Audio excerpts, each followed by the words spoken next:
তো জয় হিন্দ ফ্রেন্ড, আমি Shahin, SSC GD পরীক্ষার্থী। তো তোমরা জানো এসএসসি জিডিটা কী জিনিস? এসএসসি মানে স্টাফ সিলেকশন কমিশন। এটা কেন্দ্র সরকারের মধ্যে আসে, তোমরা জানো। তো গত 2023-24 সালে যে এসএসসি জিডি রিক্রুটমেন্ট হয়েছিল, ওখানে আমি ফাইনাল মেরিট থেকে 1.74-এ বাতিল হয়ে গেছি। বুঝতে পারছো তোমরা? 1.74, মাত্র 1.74। তো এর থেকে কষ্টদায়ক হয়তো পৃথিবীতে খুব কম কিছুই আছে, যে সব কিছু কমপ্লিট হওয়ার পর তার হাতে শূন্যটাই ফিরে আসা। তো বর্তমানে আমার জীবনটা খুবই কঠিনতার মধ্য দিয়ে যাচ্ছে। আমি হয়তো তোমাদেরকে বলে বোঝাতে পারবো না, তবে কিছু কথা তোমাদেরকে বলা উচিত আমার, কারণ আমার মনে হয় এটা তোমাদেরকে বললে তোমরা হয়তো আরও মোটিভেশন পাবে পড়তে গিয়ে। সালটা 2023, আমি উচ্চ মাধ্যমিক কমপ্লিট করি। মোটামুটি সামথিং 80% কি 81% নাম্বার নিয়ে আমি উচ্চ মাধ্যমিক পাশ করি। তো উচ্চ মাধ্যমিক পাশ করার পরে আমার মাথায় এসেছিলো আমি ছোটোবেলা থেকে আমার স্বপ্ন আমি ডিফেন্সে যাব, ডিফেন্সে।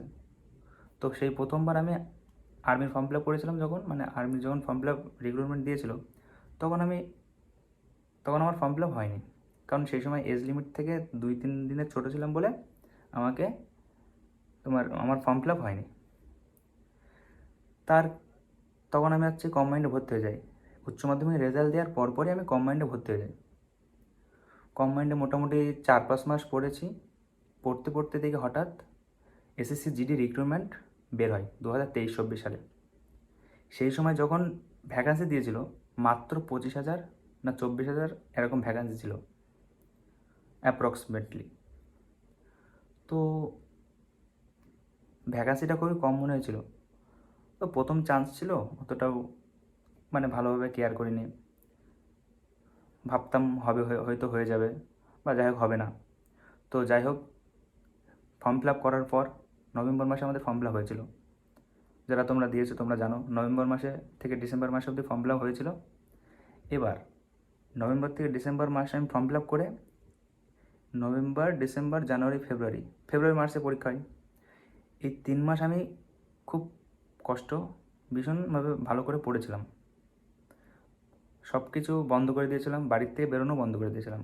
একমাত্র মাথায় ঘুরছিল সেটা হচ্ছে পড়া এবং এই প্রথম এক্সামটাকে ক্লিয়ার করা। তো উপরওয়ালার ইচ্ছাই যাই হোক কষ্ট করে এক্সামটা ক্লিয়ার হয়ে গেল।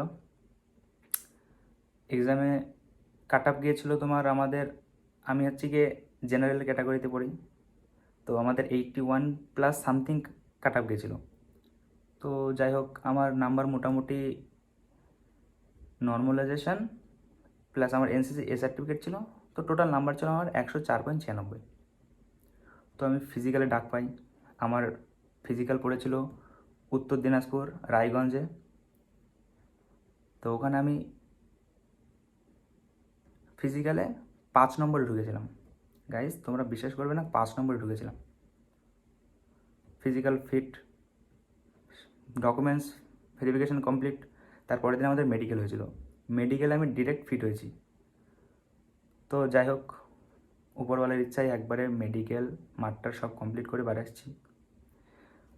বাড়ি আসার পর 2-3 মাস পর অপেক্ষা, কখন মেরিট লিস্ট বেরোবে, নাম আসবে, এই অপেক্ষায় হঠাৎ ডিসেম্বরের 13 কি 14 তারিখে রাত্রে 12টার সময় মেরিট লিস্ট বার হলো। আমার বন্ধু ফোন করে বলছে যে মেরিট লিস্ট দিয়ে দিয়েছে, তুই চেক করে দেখ তো তোর নাম এসছে কি না। তো গাইস, আমি চেক করলাম, তো উপরওয়ালার ইচ্ছাই আসেনি নাম, কোনো ব্যাপার না। 1.74-এর জন্য আমি ফাইনাল মেরিট থেকে বাদ চলে গেছি। আমার নাম্বার ছিল 104.96 আর কাট আপ গিয়েছে 106.70। তো 106.70 কাট আপ গিয়েছে, 1.74-এর জন্য বাদ চলে গেছি। তো যাই হোক, এটা আমার জীবনে একটা বড় কিছু হতে পারতো, কিন্তু হলো না। ওপরওয়ালার ইচ্ছায় হয়তো এর থেকে ভালো কিছু রেখেছে। তো যাই হোক, এটা হলো। এটার পরে 2025-এ রিক্রুটমেন্ট বেরিয়েছিল। সেই সময় ফর্ম ফিল আপ হচ্ছিলো, যখন আমার রান পড়েছিল সেই সময় আমি ইচ্ছা করে আমি ফর্ম ফিল আপ করিনি। এতটা গাধা আমি। আমার মনে হয়েছে যে হয়ে যাবে, এত নাম্বার আছে প্রথমবারে। তো আমি প্রথমবারে হয়ে যাবে চিন্তা করে আমার ফর্ম ফিল আপ করা হয়নি 2025-এ রিক্রুটমেন্টে। পাক্কা 1 বছর আমি বসে পড়াশুনো করছি টুকটাক।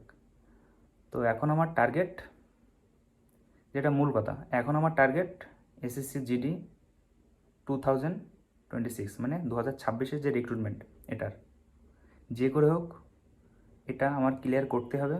প্লাস একটাই লক্ষ্য, ভালো পোস্ট পেতে হবে। উপরওয়ালা যখন আমাকে দেয়নি তো নিশ্চয়ই ভালো কিছু রেখেছে, বা হয়তো ডিফারেন্ট কিছু রেখেছে। তো সেটা আমাকে করে দেখাতে হবে। তো exam date plus form fill আপের ডেটও দিয়ে দিয়েছে এসএসসি ক্যালেন্ডারে।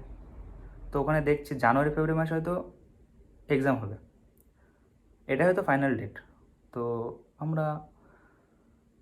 আমি আজ থেকে ইউটিউবে তোমাদেরকে দেখাবো আমি কিভাবে এই এসএসসি জিডির মানে পড়াশোনাটা কিভাবে করব, কেমনভাবে কি করতে হবে। তোমাদের যদি কোনো অসুবিধা থাকে তোমরা আমাকে কমেন্ট করে বলতে পারো। যদি কোনো সমস্যা থাকে, কোনো বিষয়ে প্রশ্ন জিজ্ঞেস করা থাকে, তোমরা আমাকে কমেন্ট করতে পারো, আমি কমেন্টে রিপ্লাই দিয়ে দেবো। তো সামথিং হয়তো 7th মান্থ বা 7 মাস বাকি আছে এক্সাম। তো এই 7 মাস আমার ইচ্ছা আছে খুব ভালোভাবে পড়ার। প্লাস তোমরাও যাতে আমার ভিডিও দেখে মোটিভেশান পাও, সেজন্য আমি ভিডিওটা বানাবো। মানে তোমাদেরকে মোটিভেশান দেওয়ার জন্য আমিও ভিডিওটা বানাবো প্রতিদিন, যে কীভাবে আমি কীভাবে পড়বো, কীভাবে পড়তে হবে, কোন টপিক পড়তে হবে। তো এটা তো আগামীকাল থেকে হিসাব করে 180 দিনের একটা চ্যালেঞ্জ আমি নিচ্ছি। মানে 180 দিন একটা চ্যালেঞ্জ নেব, যে আমি শুধু পড়াশোনা করব আর কিছু করব না। এটা তোমরাও নাও, কারণ তোমরাও হয়তো কোনো গরিব পরিবারের ফ্যামিলি থেকে বিলং করছো। আমিও একটা গরিব পরিবারের ফ্যামিলি থেকে বিলং করছি। আমিও অত বড় লোক না, তোমরাও অত বড় লোক না। তো স্বপ্ন পূরণ করতে হবে, এটা সবসময় মাথায় রাখতে হবে তোমাদের। বাবা মা অনেক কষ্ট করে তার সন্তানদের মানুষ করে, যে তার সন্তান যেন ভবিষ্যতে তার কিছু করে দেয়। প্রত্যেক বাবা মা চায় তার সন্তানরা সাকসেসফুল হোক, আর এটা আমাদের কর্তব্য তাদেরকে আমাদের সাকসেসফুল হিসেবে দেখানোর। তো যাই হোক, কাল থেকে 180 দিনের একটা চ্যালেঞ্জ হচ্ছে। তোমরা যারা যারা আমার এই চ্যালেঞ্জের সঙ্গে যুক্ত হতে চাও তারা প্রত্যেক দিন পড়াশুনো করো একটা শিডিউল অনুযায়ী। প্রত্যেক দিন রুটিন করো তোমরা।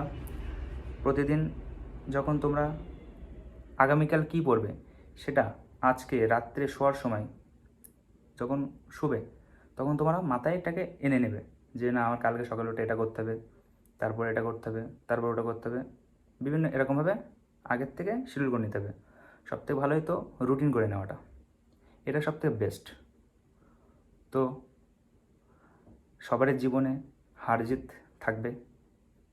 হার জিত ওপরওয়ালার একটা প্রক্রিয়া। কে একজন হারবে একজন জিতবে, দুজন তো জিততে পারবে না। প্রথমবার হয়নি আবার ট্রাই করতে হবে, দ্বিতীয়বার হয়নি আবার ট্রাই করতে হবে, তৃতীয়বার হয়নি আবার ট্রাই করতে হবে। যতক্ষণ হবে না ততক্ষণ ট্রাই করতে হবে। কারণ সফলতা, তুমি যদি কোনো জিনিস মন থেকে চাও তো সেটা ওপরওয়ালা দেবে একদিন নিশ্চয়ই, এটা সবসময় মাথায় রাখবে।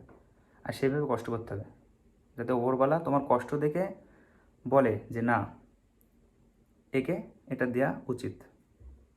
আর যারা ভাবছো এখনও পড়া শুরু করবো না, নোটিফিকেশান দেবে তারপরে পড়া শুরু করবো, তারা কিন্তু ভুল করছো। এটা আমি আগেরবার ভুল করেছি, এটা আমি শুধু ফর্ম ফিল আপ করার পর থেকে 3 মাস ভালো করে পড়েছি, তার আগে সেরকম মন দিয়ে পড়িনি। তো এটা কেউ করো না, তোমরা এখন থেকেই প্রস্তুতি নিয়ে নাও। 7-8 মাসে এসএসসি জিডির ক্র্যাক করা খুব কঠিন ব্যাপার না, ঠিক আছে? মাধ্যমিক লেভেল তোমরা মনে করতে পারলে এখন থেকে পড়াশুনো করলে একবারে ক্র্যাক করে দিতে পারো এসএসসি জিডি। তো পড়ার জন্য আমি বই নিয়েছি RW এর বই। RW এর বই বেস্ট, ভালো বই আছে, হিন্দি ভার্সন আছে যেহেতু, ভালো। তোমরা চাইলে ওই বইটা নিতে পারো। এখন বই পড়ো, 6 মাসের মধ্যে 3 মাসের মধ্যে সিলেবাস কমপ্লিট করবে, 2 মাসের মধ্যে রিভাইজ, আর 1 মাস প্র্যাকটিস সেট সলভ। তো এসএসসি জিডি ক্র্যাক করা খুব কঠিন বিষয় না। তো তোমরা চেষ্টা করো, আমার সাথে যুক্ত থাকো। আমি কালকে থেকে 180 দিনের একটা চ্যালেঞ্জ নিয়েছি। তো এটা আমি যত কষ্টই হোক এটা আমি পূরণ করার চেষ্টা করব। এই 6 মাস উৎসব, বিয়ে, পুজো সব কিছু ছেড়ে দিতে হবে। 6 মাস পরও সবারই হবে, সবাইকে মন দিয়ে করতে হবে সব কিছু, তাহলে সব কিছু সম্ভব, ঠিক আছে? তো ভিডিওটা ভালো লাগলে চ্যানেলটিকে সাবস্ক্রাইব করো, এভাবে আমার পাশে থাকো। আমি তোমাদের সব আপডেট, এসএসসি জিডির বিষয়ে সব রকম আপডেট আমি দিয়ে থাকবো। প্লাস আমি প্রতিদিন রানিং থেকে শুরু করে, ফিজিক্যাল থেকে শুরু করে, পড়াশোনা থেকে শুরু করে প্রতিদিন কী করছি সেটা তোমাদেরকে দেখানোর চেষ্টা করছি। তো জয় হিন্দ ফ্রেন্ড।